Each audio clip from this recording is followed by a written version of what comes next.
সকাল ৯টা বেজে গেছে। যদিও সময়টা অনেক, কিন্তু শীতের সকালে সবার ঘুম ভাঙতে দেরি হয়। মিহি ঘুম থেকে উঠে পিট করে চোখ খুলে যখন উঠতে যাবে, তখন দেখে তার হাত পা বেঁধে রাখা হয়েছে। মিহি যখন নড়াচড়া করতে থাকে, তখন হঠাৎ করে কারো গলার আওয়াজ শুনতে পায়। মিহি কি করছেন? পড়ে যাবেন। মিহি চোখ খুলে দেখে সামনে নিহান দাঁড়িয়ে রয়েছে। মিহি বলে, আরে দেখুন, কে যেন আমায় হাত পা বেঁধে রেখেছে। এখন উঠতে পারছি না আমি, সাহায্য করুন আমায়। নিহান এগিয়ে যায় মিহির কাছে। ও অনেক আগে ঘুম থেকে উঠে পড়েছে, কিন্তু মিহি ঘুমিয়েছিল বলে বিরক্ত করে নাই। নিহান গিয়ে হাতের বাঁধন খুলে দেয় আর বলে, কালকে রাতে আপনি আমাকে জিজ্ঞেস করেছিলেন আমি ঘুমের মধ্যে হাঁটাহাঁটি বা কথা বলি কিনা। আসলে এসব অভ্যাস আপনার মধ্যে রয়েছে, তাই না? রাতে এমন অদ্ভুত কাণ্ড করেছিলেন, তাই বাধ্য হয়ে হাত পা বাঁধতে হয়েছে। ও আসলে আমার ছোটবেলা থেকে ঘুমের মধ্যে হাঁটাহাঁটি বা কথা বলার অভ্যাস রয়েছে। সেই জন্য মেসে সবাই এক রুমে থাকতো আর আমি অন্য রুমে। কালকে মনে করেছি আপনাকে বলবো আমার অভ্যাসের কথা, কিন্তু পরে মনে করলাম পরে যদি আপনি আবার মনে করেন আমার মাথা খারাপ, তাই বলি নেই। তো আপনার কি মনে হয় মিহি, এসব অদ্ভুত কথা জেনে আপনার কথা খারাপ সেটা বুঝেছি? যেদিন আপনার সাথে প্রথম দেখা হয়েছে সেই দিন বুঝতে পারি আপনার মাথায় সমস্যা। কি বললেন আপনি? যা শুনেছেন তাই বলেছি। এখন যান, ওয়াশরুমে গিয়ে ফ্রেশ হয়ে আসেন। বাহিরে মেহমান রয়েছে, নতুন বউকে সবাই দেখবে। তাড়াতাড়ি রেডি হয়ে নিচে আসেন। নুহা সারা ভাবিকে আপনাকে সাজিয়ে দেওয়ার জন্য পাঠিয়ে দিব। মিহি মুখ গোমড়া করে থাকে, কিন্তু মেহমানের সামনে যেতে তাকে এই কথাটা মাথায় আসতে সব ভুলে যায়। আচ্ছা, সবার যদি মিহিকে পছন্দ না হয়, সে দেখতে এত সুন্দর না, তাহলে কি হবে? নিহান মিহির দিকে, মেয়েটা মনে হয় ভয় পেয়েছে। নিহান বলে, শুনুন মিহি, কোনো মানুষকে তার রূপ দেখে বিচার করা যায় না। ঠিক, প্রত্যেকটা মানুষ সুন্দর হয়, সো ভয় পেতে হবে না। আর আমি জানি এই বিয়েটা যে পরিস্থিতিতে হয়েছে তার জন্য আপনি রেডি নন, কিন্তু যেহেতু বিয়ে হয়ে গেছে আপনি এই শিখদের পরিবারের বউ, সো এই পরিবারের মান সম্মান রাখা আপনার দায়িত্ব। তাই এমন কিছু করবেন না যাতে সবার সামনে ছোট হতে হয়। এটা নিহান শিকদারের অর্ডার না, অনুরোধ। মিহি একটু ভয় করছিল, কিন্তু নিহানের কথা শুনে ভালো লাগছে। কি সুন্দর করে বুঝিয়ে বলল কথাটা। লোকটা সবসময় এরকম করে কথা বলতেই পারে না, শুধু বকা দেয় কেন? মিহি বলে, আপনি এত সুন্দর করে কথা বলতে পারেন, তা আগে জানা ছিল না। আমি কি আপনার সাথে খারাপ করে কথা বলি? না, আপনি সবসময় এত মিষ্টি করে কথা বলেন। কোথাও আপনার কথা শুনে ডায়াবেটিস না হয়ে যায়। মিহি এখন যান ওয়াশরুমে ফ্রেশ হন। নুহার সারাভাবে আসবে। মিহি মুখের একটা ফানি রিয়াকশন দিয়ে ওয়াশরুমে চলে যায়। নিহান একটু হাসে। জীবনে এরকম অদ্ভুত মেয়ে দেখে নেয়। নিহান রুম থেকে বের হয়ে নুহার রুমে যায়। সেখানে সারা ছিল। নিহান বলে, নুহার ভাবি, তোমরা গিয়ে একটু মিহিকে রেডি করে হতে সাহায্য করো। বাহিরে অনেক মানুষ রয়েছে, নতুন বউ দেখবে, উনি একা একা রেডি হতে পারবে না। সারা বলে, আরে বাহ, নিহান বিয়ের প্রথম রাত যেতে না যেতেই বউয়ের প্রতি ভালোবাসা ফুটে উঠছে। কাহিনী কি? কাহিনী কিছু না, যাও তুমি মিহিকে সাহায্য করো গিয়ে। নিহান চলে আসে। বাহির থেকে একটু রোদের ঝিলিক আসছে। শীতের দিনে রোদের মধ্যে দাঁড়িয়ে থাকার মজাই আলাদা। নিহান ছাদে গিয়ে দাঁড়িয়ে থাকে, তবে ছাদে হানিয়া বেগমও ছিল। নিহান বলে, মম তুমি ছাদে? একটু রোদে দাঁড়িয়ে থাকতে এসেছে। নিহান, তোমার সাথে একটা জরুরি বিষয়ের কথা ছিল। মম বলো, কি কথা? দেখো নিহান, বিয়ের মধ্যে একটা ঝামেলা হয়েছে, সেটা বুঝতে পারছি, কিন্তু তোমার বিয়ে নেয়ার সাথে ঠিক হয়েছিল, তাই সেই নিয়মে আজকে ভূপাত করার কথা ছিল। সব লোক দাওয়াত দেওয়া হয়েছে, তাছাড়া রান্নার লোক, লাইট বসানোর লোক, সবাই এসে নিজেদের কাজ করছে। আত্মীয় স্বজন সবাই জানে আজকে ভূপাত। নিহান তার মায়ের কথাটা শুনে সত্যি আজকে ভূপাত কথাটা মাথায় ছিল না তার, কিন্তু সবাই জানে আজকে অনুষ্ঠান। নিচে দেখে লাইটের লোকসহ অনেকে এসেছে। নিহান বুঝতে পারে না সে কি করবে, তাই মমকে জিজ্ঞেস করে, তাহলে কি করবে এখন? যা পরিস্থিতি, বউবাদ করার মতো মন মানসিকতা নাই, তাহলে কি সবাইকে না করে দিব? না, আজকে অনুষ্ঠান করব মম।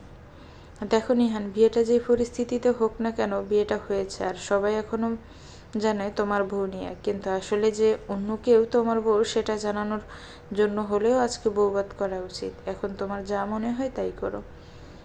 ঠিক বলেছ মম। নির্বাচন আসছে, সো সাংবাদিক সহ সবাইকে বিষয়টা জানানো দরকার। তাহলে বউভাতের অনুষ্ঠান আজকে হবে। ওকে, তাহলে আমি নিচে যাই। মম, মিহি মেয়েটা হয়তো বাচ্চা বা বোকা, কিন্তু টেনশন করো না, মিহি এমন কিছু করবে না যাতে আমাদের পরিবারের অসম্মান হয়। তোমার ছেলে রাজনীতি করে, মানুষ কিছুটা হলেও চিনতে পেরেছে। আমিও সেটা চাই নিহান, তুমি সুখী হও। হানিয়া বেগম নিচে চলে যায়। নিহান রোদে দাঁড়িয়ে বাহিরের অনুষ্ঠানের জন্য আয়োজন দেখে। সানভিকে ফোন দিয়ে আসার জন্য জানিয়ে দেয়। তাছাড়া ওর পার্টির মেম্বারদের সাথে মিটিং কালকে হবে সেটা বলে।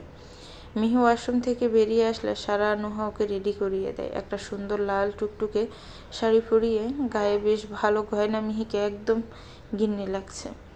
মিহি নিজেকে আয়নায় দেখে তার মায়ের কথা মনে পড়ে যায়। তার মা এরকম করে সাজে। মিহি নিজের মাকে মিস করছে, কিন্তু এখন তার মায়ের সাথে দেখা করতে পারবে না। নুহা বলে, সারা ভাবি দেখো মিহিকে কি সুন্দর লাগছে, একদম বউয়ের মতো, যে কোনো নায়িকাকে হার মানিয়ে দিবে। সুন্দর লাগতে হবে, দেখতে হবে না বউটা কার? আমাদের নিহানের বউ। আর নিহানের পছন্দ কি কখনো খারাপ হতে পারে? মেহি ওদের কথাটা শুনে হাসে। তবে নিহানের বউ কথাটা শুনতে বেশ ভালো লাগছে ওর। বাড়ির ড্রয়িং রুম জুড়ে অনেক মহিলা বসে রয়েছে। হানিয়া বেগম তাদের সাথে কথা বলছে, কিন্তু মহিলারা নিজেদের মধ্যে কথা বলে নিহান হঠাৎ করে অন্য মেয়েকে বিয়ে করে। মেয়ে দেখতে কেমন যেন হবে, নিয়ে তো সুন্দর ছিল, কিন্তু এই মেয়েকে সেই রকম হবে? সবার কথার মধ্যে সারা নুহা মিহিকে নিয়ে সিঁড়ি দিয়ে নিচে নামে। বাড়ির সবাই সিঁড়ি দিয়ে নিচে নেমে আসা বউকে দেখতে লাল শাড়িতে কি সুন্দর লাগছে। নিয়ার থেকে চেহারায় কম না, বরং বেশি সুন্দরী হবে। হানিয়া বেগম মিহিকে দেখে। বিয়ের দিন মেয়েটাকে ভালো করে দেখতে পারে নাই, কিন্তু সত্যি চেহারা বেশ ভালো মেয়েটার। সবাই বলে, বাহ, নিহানের বউ দেখি বেশ সুন্দরী। নিয়া থেকে রূপগুণে আরও বেশি সুন্দর হবে। শিখদের বাড়ি ছেলের পছন্দ আছে বলতে হবে। সবাই নিহিকে তার বিষয়ে জিজ্ঞেস করছে। মিহি খুব শান্তশিষ্ট হয়ে উত্তর দিচ্ছে, কারণ নিহান বলেছে এমন কোনো কাজ না করতে যাতে বাড়ির কারো অসম্মান হয়। নিহান সিঁড়ির ওপর থেকে দাঁড়িয়ে মিহিকে দেখে হাসছে আর বলে, সবাই মনে করছে এই মেয়েটা কি শান্ত, কিন্তু কেউ কি জানে আসলে এই মিহি কতটা দুষ্টু, একটা বদের হাড্ডি। সবার কথায় ভালো উত্তর দিল মিহি। বাড়ির বউ হিসেবে মিহিকে বেশ ভালো পছন্দ করেছে সবাই। প্রায় 2 ঘন্টা সময় মানুষ এসে মিহিকে দেখে ফাইনালি মিহি নিজের ঘরে আসে। নিহান বেডে বসে বসে কাজ দেখছিল। মিহি রুমে আসে। উফ, এই শাড়ি আর বাড়ি বাড়ি গয়না পরে মানুষ থাকে কি করে? ইয়ার আমি তো শেষ। নিহান মিহির দিকে তাকিয়ে দেখে মেয়েটাকে বেশ ভালো দেখতে লাগছে, সুন্দর লাল টুকটুকে বউ। মিহি আয়নার সামনে এসে গায়ের গয়না খুলতে থাকে আর বলে, আচ্ছা আপনাদের বাড়ির সবাই এরকম গয়না পরে কি করে থাকে? শিখদের বাড়ির বউ হতে গেলে এসব পরে থাকতে হবে। আচ্ছা আমি এত সুন্দর করে সাজলাম, বাহিরে সবাই কি সুন্দর প্রশংসা করলো, আপনি করলেন না কেন? নিয়া যদি এরকম সুন্দর করে সাজতো তাহলে ওর প্রশংসা করতেন। আপনি কি নিয়া বউ তো? মিহির কথাটা শুনে নিহান ওর দিকে তাকিয়ে দেখে মিহি কি বলে ফেলেছে সেটা বুঝতে পারে। মিহি কোনো কথা বললো নিহানের বউ ও তো এই বিয়েটা মানে না। নিহান বলে, মিহি আপনি মানেন? আপনি নেহাল শিকদারের বউ? না, আমি মানি না। আপনার মতো খাটাস একটা লোকের বউ হব আমি, কখনো না। ও রিয়েলি? আর আমিও আপনার মতো এইরকম একটা বদের হাঁটিকে নিজের বউ হিসাবে মানি না। হানিয়া বেগম নিচে সবার সাথে কথা বললেন। তারপর সবাই চলে গেলেও উপরে উঠে নিজের রুমে চলে গেলেন। নিহান বেশি কথা না বলে বাহিরে চলে যায়। মিহি নিজের রুমে বসে থাকে। তখন তার মা ফোন করে। মিহি বলে, হ্যালো আম্মু। বলো। কিরে মিহি, কোথায় তুই? মিহি কোথায় কথাটা শুনে একটু ভয় পায়। যদি ওর মা মেসে চলে আসে তখন কি হবে? মিহি বলে, কোথায় থাকবো আম্মু, মেসে রয়েছি। আর কোথায়? না মানে কালকে থেকে তোকে ফোন করছি, রিসিভ করলি না। তোর বাবা তোর কথা জিজ্ঞেস করছে, সব ঠিক আছে মিহি? আব্বু হঠাৎ করে আমার কথা জিজ্ঞেস করছে কেন? আসলে মানে কালকে না তোর রেজাল্ট দেওয়ার কথা, তাই সেটা জানতে। ওহ তাই, এজন্য বলি আমার খাটাস বাপ রেজাল্ট ছাড়া অন্য কোনো বিষয়ে আমার কথা জিজ্ঞেস করবে না। একটা কথা বলো আম্মু, সত্যিই কি আমি তোমাদের মেয়ে, নাকি ডাস্টবিন থেকে তুলে নিয়ে এসেছিলে? কি কথা এসব মিহি? তোমার আব্বু শুধু তোমার পড়াশোনার বিষয়ে জানতে চাই। পড়াশোনার বিষয়ে জানতে চাই, আর আমি কি করে বেঁচে আছি সেটা জানতে চাই না? নিহান বাহিরে গিয়ে দেখে অনুষ্ঠানের জন্য কেমন সাজানো হচ্ছে, কিন্তু মনে পড়ে মিহিকে বলা হয় না অনুষ্ঠানের কথা। তার নিজের রুমে ঢুকে দেখে মিহি কার সাথে যেন কথা বলছে। নিহান বলে, মিহি শুনুন। নিহানের গলার আওয়াজ শুনে মিহি পিছনে ফিরে তাকায়। ফোনে ওর আম্মুর কথা মনে পড়ে। মিহি দূরে গিয়ে নিহারের মুখ দূরে ফেলে হাত দিয়ে। মিহির মা ছেলের কণ্ঠ শুনে জিজ্ঞেস করে, মিহি, কে তোকে ডাকলো? কোনো ছেলে মনে হলো। আসলে আম্মু, আমাদের পিটি টিচার ডেকেছে। তুমি তো জানো আমাদের কলেজে কত কড়া নিয়ম মেনে চলে। এখনো ছোটদের মতো ফিটি করায়, তাই ডেকেছে।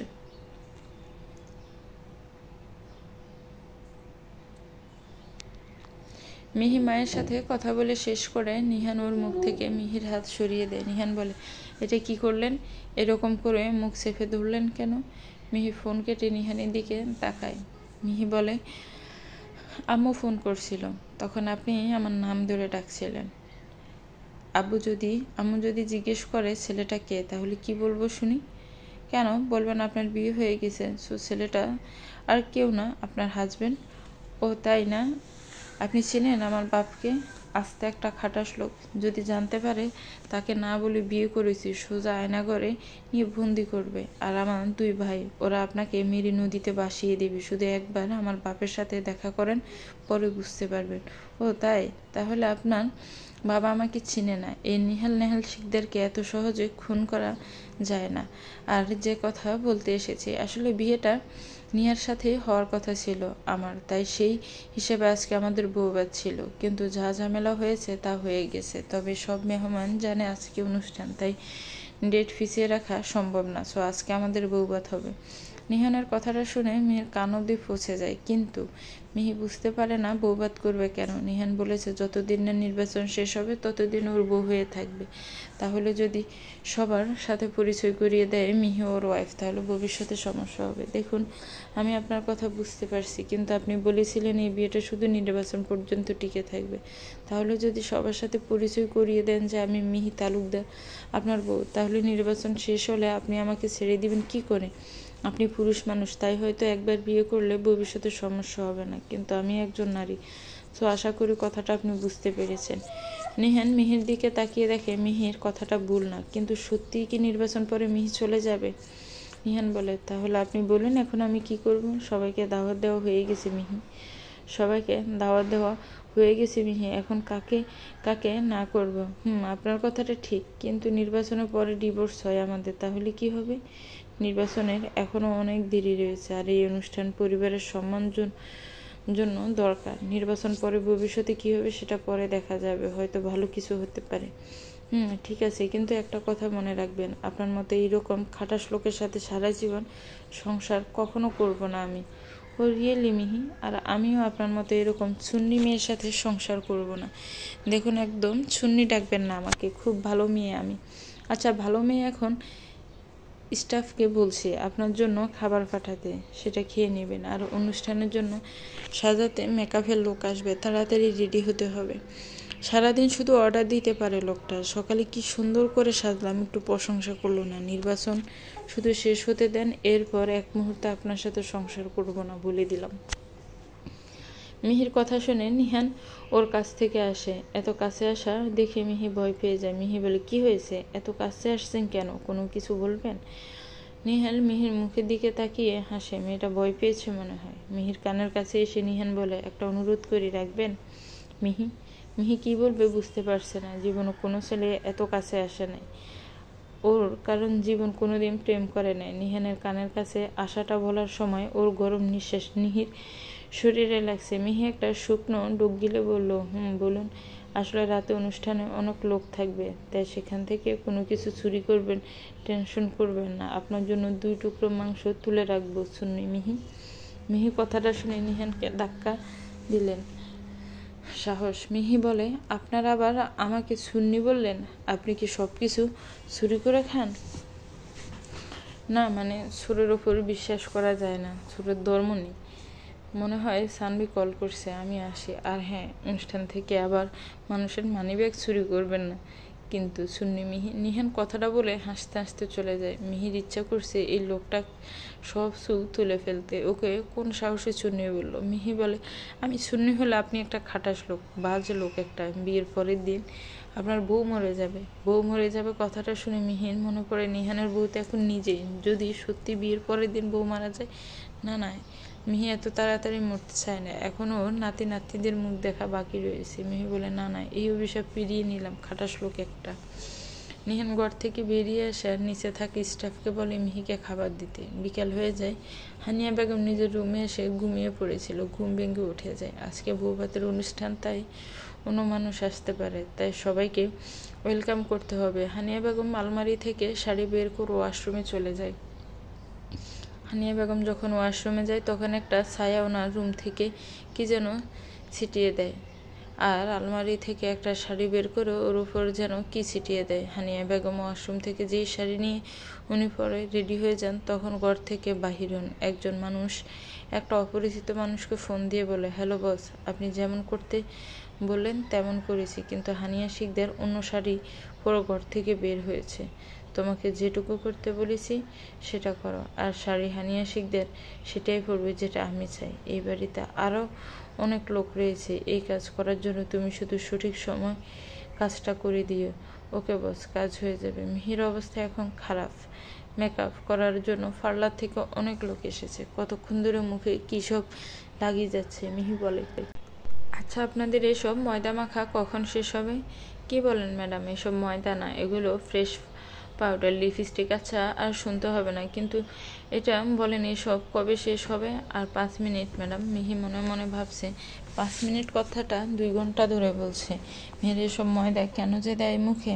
বিয়ে করলে শুধু ঝামেলাই হয়। জীবনে কি সুন্দর মুখটা আমার এই ময়দার বস্তার নিচে চাপা পড়ে যাবে। মিহি, তোর সাথে যে আর কি হবে? কোনো চুরি করে খাবার খেতে গিয়েছিলি সেই দিন বিকেলে? নিহান অনুষ্ঠানে সবাইকে ওয়েলকাম করছে, অনেক মেহমান এসেছে, আবার পার্টির থেকে লোক এসেছে। মন্ত্রীর বাড়ির বিয়ে বলে কথা, মানুষ তো হবে। নিহান সবার সাথে কথা বলছে। মিহির সাজ শেষ, নুহা আর সারাভাবে তার জাকিয়া বেগম ওকে নিয়ে আসে। নিহান তাকিয়ে দেখে মেহেদিকে কি সুন্দর লাগছে। মেয়েটা একটা স্নিগ্ধ রূপে মুগ্ধ করার মতো রূপ। মিহি স্টেজে এসে বসে, নিহান ওর দিকে হাত বাড়িয়ে দেয়। মিহি হাত ধরে স্টেজে উঠে বসে। সেখানে অনেক মানুষ রয়েছে, সবাই ফিক তুলছে, সবাইকে সালাম দিচ্ছে। অন্যদিকে হানিয়া বেগম বাড়ির ভিতরে মহিলাদের সাথে কথা বলছে। আশেপাশে মহিলারা অনুষ্ঠানে না গিয়ে এখানে বসে কথা বলছে। হানিয়া বেগম বলে, আচ্ছা অনুষ্ঠান শুরু হয়ে গেছে, সবাই খাবার খেতে যান। মেহমানরা সবাই খাবার খেতে চলে যায়। হানিয়া বেগম টেবিলে বসে রয়েছে, আশেপাশে তেমন কেউ না। উনি ফোনে নিহানের বাবার সাথে কথা বলছিলেন। হঠাৎ করে একটা অপরিচিত লোক ছায়ার মতো এসে একটা জুস মাটিতে ঢেলে দেয়। হানিয়া বেগম কথা বলা শেষ করে তখন সারা আসে, আরে বড় মামি, তোমার বাড়িতে জুস কি করে পড়লো?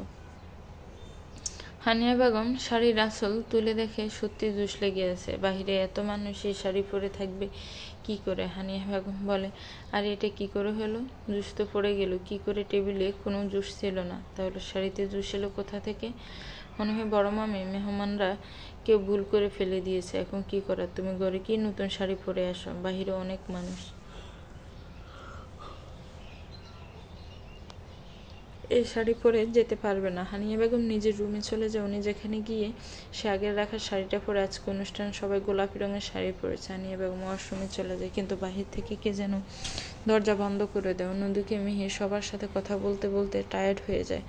মেহমানরা খাবার খাওয়া শেষ করে অনেক কাপল ডান্স করছে। মিহি বলে, ও সবাই কি সুন্দর ডান্স করছে, আর আমি এখানে বসে বসে মানুষের সাথে কথা বলছে আর ফিক তুলছে। নিহাল কথাটা শুনে হাসে আর বলে, আপনি কি ডান্স করতে পারেন? পারি। তাহলে চলুন ডান্স করা যাক। রিয়েলি? মিহি আর নিহান সবার মধ্যে চলে যায়। মেহমানরা সবাই হাততালি দেয়। নিহান মিহির দিকে তাকিয়ে বলে, সো মিসেস মিহি শিকদার, আপনি কাপল ডান্স করার জন্য রাজি আছেন? অবশ্যই স্যার, বাহিরে একটা সুন্দর গান বাজতে থাকে, আমি এমন একটা তুমি চাই যে তুমিতে আমি ছাড়া অন্য কেউ নাই।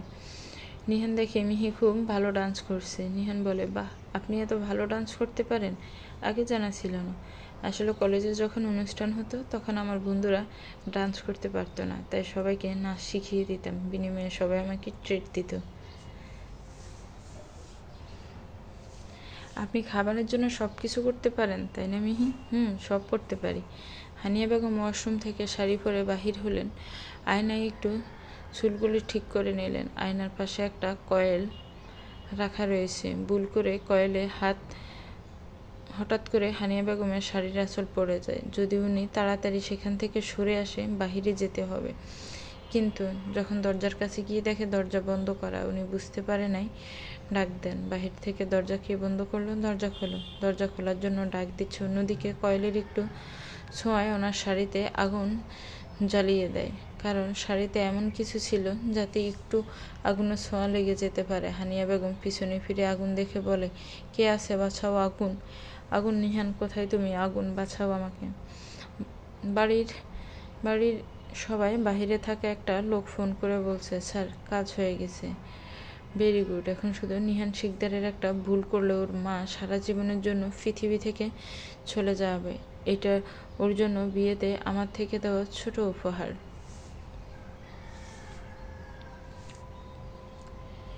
বাড়ির সব মানুষ বাহিরে অনুষ্ঠানে এনজয় করছে, তাই হানিয়া বেগম চিৎকার কেউ শুনতে পায়নি। কিন্তু এদিকে আগুন অনেক লেগে গেছে। কি করে সে বুঝতে পারে না। শাড়ি থেকে একটু আগুন শুধু মেঝেতে ফুটতে তাতে পুরো ঘরে আগুন লেগে গেছে। মিহি আর নিহান ডান্স করতে থাকে, সবাই আনন্দ করছে, মিউজিক বাজছে।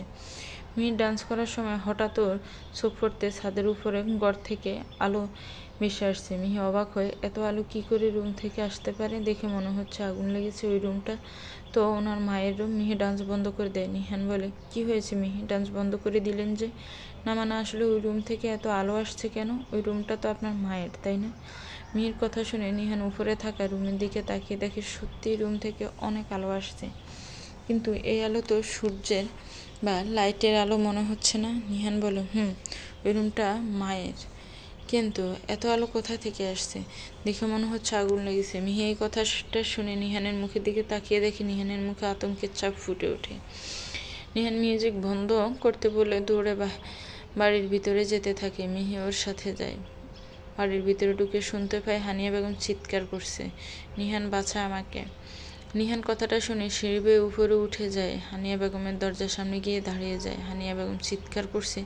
নিহান দরজা খুলতে যাবে, কিন্তু বাহির থেকে তালা মারা। নিহান বলে, কে তালা দিয়েছে? মামের রুমে তাড়াতাড়ি তালা খুলতে হবে। জায়ানও আসে উপরে, আরও কাজের লোক আসে। জায়ান বলে, নিহান মনে হয় দরজা ভাঙতে হবে, কিন্তু এটা কাজের দরকার, কি করে ভাঙবে? একটা ভারী জিনিস দিয়ে ভাঙতে হবে। মিহি ওদের কথা শুনে দরজা ভাঙতে হয়, তাহলে অনেক সময় লেগে যায়। মিহি নিজের চুলের পিছন থেকে একটা ফিন খুলে তালা খুলতে চেষ্টা করে। নিহানও ভারী কিছু নিয়ে আসে, তবে সৌভাগ্যের বিষয় হলো মিহির ফিন দিয়ে তালা খুলে যায়। কিন্তু তালা খোলার পর ভিতরের অবস্থা দেখে নিহান বলে, মম কি হয়েছে তোমার?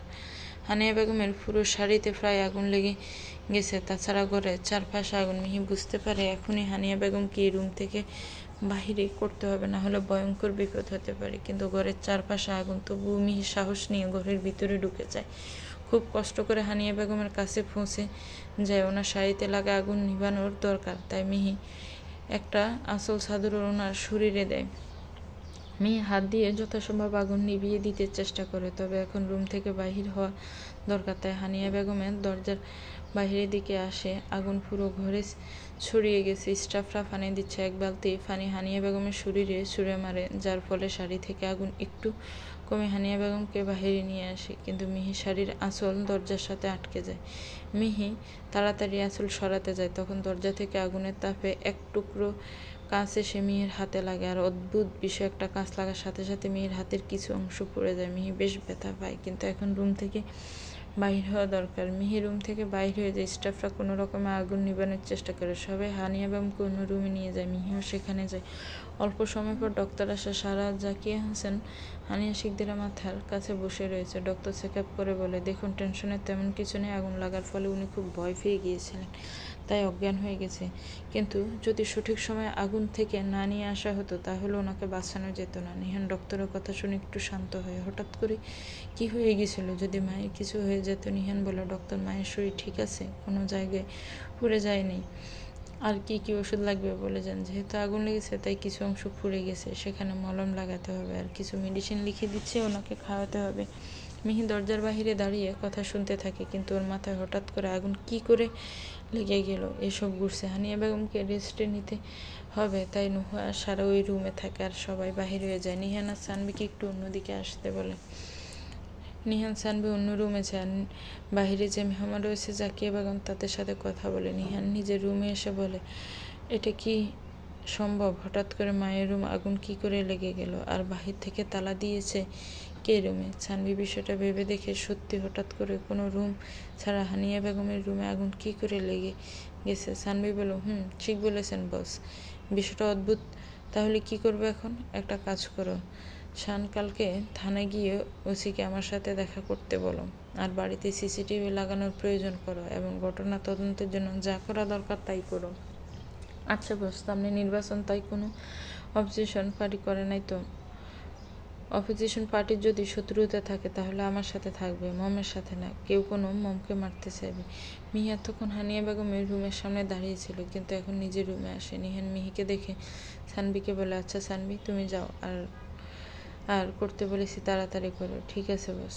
সানবি চলে যায়। মিহি রুমে ঢুকে নিহান এতক্ষণ মিহির কথা ভুলে গিয়েছিল। সত্যি যদি মিহি না থাকতো তাহলে আজকে ওর মমকে বাঁচানো যেত না। নিহান আরেকটা বিষয় খেয়াল করে, মিহির হাতের কিছু অংশ পড়ে গেছে আর ফা নিয়ে ভালো করে হাঁটতে পারছে না। নিহান বলে, মিহি এখানে আসেন। মিহির মাথায় আগুনের ঘটনা এমন করে ঢুকে গেছে যে সে নিহানকে খেয়াল করে নেয়। নিহানের ডাকে হুঁশ ফিরে ওর মিহি বলে, কিছু বলছিলেন? মিহি বইয়ে বসে। নিহানের কথা অনুসারে মিহি বোর্ডে বসে যায়। নিহান টেবিলের ড্রয়ার থেকে একটা মেডিসিনের বক্স নিয়ে আসে। নিহান মাটিতে বসে মিহির পায়ে হাত দেয়। হঠাৎ করে নিহানের হাতের দেখার মিহি চমকে উঠে বলে, আরে কি করছেন? পায়ে হাত দেন কেন? চুপ করে বসে থাকুন, পায়ের নিচে কিছু অংশ পুড়ে গেছে, মেডিসিন লাগাতে হবে। যদি একটু নড়াচড়া করেন তাহলে কিন্তু আবার হাত পা বেঁধে রাখবো। মিহি কোনো কথা বলে না, চুপ করে বসে থাকে। নিহান পায়ে আলতো করে মেডিসিন লাগিয়ে দেয়। মিহি মুগ্ধ চোখে নিহানের দিকে, কি সুন্দর লোকটা যত্ন নিচ্ছে, এত আলতো করে মেডিসিন লাগিয়ে দিচ্ছে যাতে একটুও ব্যথা না করে। মিহি বুঝতে পারে নিহান একজন কেয়ারিং মানুষ, আর বিয়ের দিন যতটা খাটাস মনে করছে ততটা না, তবে একটু ভাজা লোক। মিহি মনে মনে কথাটা ভেবে হাসতে থাকে। নিহান মিহির দিকে তাকিয়ে দেখে ও হাসছে। শুধু ওষুধ লাগিয়ে দেওয়ার জন্য পায়ে ব্যথা। হাসছে কেন? নিহান বলে, কি হলো, হাসছেন কেন মিহি? না তেমন কিছু না। আপনার মতো এরকম খাটাস লোক কারো কেয়ার করতে পারে সেটা জানা ছিল না। এরকম কেয়ার যদি নিয়াকে দেখাতেন তাহলে বিয়ের আসরে আপনাকে রেখে পালিয়ে যেত না। নিয়াকে যথেষ্ট কেয়ার করেছি আমি, কিন্তু ও অন্যজনকে ভালোবাসত, না হলে বিয়ের আসর থেকে পালিয়ে যেত? কত কেয়ার করেছেন সেটা বিয়ের দিন বুঝতে পেরেছি। বেশি কেয়ারের জন্য চিঠিতে আপনাকে বদমেজাজি আর রাগি বলে পালিয়ে গেছে। নিহান মিহির দিকে তাকায়, এরপর আবার ওষুধ লাগিয়ে দেয়। নিহান পায়ের ওষুধ লাগিয়ে দিয়ে হাতের পোড়া জায়গা দেখে একদম পুড়ে গিয়ে চামড়া উঠে গেছে। নিহান বলে, আচ্ছা তখন আগুনের মধ্যে মমকে বাঁচাতে আপনি ছুটে গেলেন কেন? ওখানে স্টাফরা ছিল, সবাই মিলে বাঁচিয়ে নিত। কতটা হাত পুড়ে গেছে। শুনুন, মিহি বোকা হতে পারে, দুষ্ট হতে পারে, কিন্তু অমানুষ নয়। কেউ বিপদে পড়লে তাকে সাহায্য করা মানুষ হিসেবে আমার কর্তব্য। নিহান মিথির কথাটা শুনে হাসে। মেয়েটা বাচ্চা হতে পারে কিন্তু মনটা ভালো। নিহান বলে, এখন যে হাতটা পুড়ে গেল সারা রাত ব্যথা করবে। আরে এসব ব্যথা কত পেয়েছি, ছোট থেকে গাছ থেকে পড়ে আরও কত ব্যথা পেয়েছি। ছোট থেকে বাদর ছিলেন তাই না? ধন্যবাদ মিহি, আপনি না থাকলে হয়তো মমকে বাঁচাতে পারতাম না। দেখলেন কি সুন্দর করে মিহি সুপারম্যানের মতো আগুন থেকে বাঁচিয়ে নিয়েছে আপনার মমকে। আপনার পুরুষ মানুষ হয়েও কিছু করতে পারলেন না। একদম আমাকে পুরুষ মানুষ বলবেন না। মিহি নিহানের কথাটা বুঝতে পারে না। ওনাকে পুরুষ মানুষ ডাকতে নিষেধ করলো কেন? মিহি বলে, আপনাকে পুরুষ মানুষ ডাকতে নিষেধ করলেন কেন? না, আমাকে পুরুষ ডাকবেন না, আমি পুরুষ নই। আমি তো আপনাকে পুরুষ মানুষ জানতাম, তাহলে কি ভিতর থেকে অন্য কিছু আপনি? হোয়াট? আমাকে ছেলে বলবেন? পুরুষ মানুষ বললে বুড়া বুড়া মনে হয়। যত সব অদ্ভুত চিন্তা ভাবনা আপনার মাথায় কেন থাকে আসে মিহি, ইডিয়েট।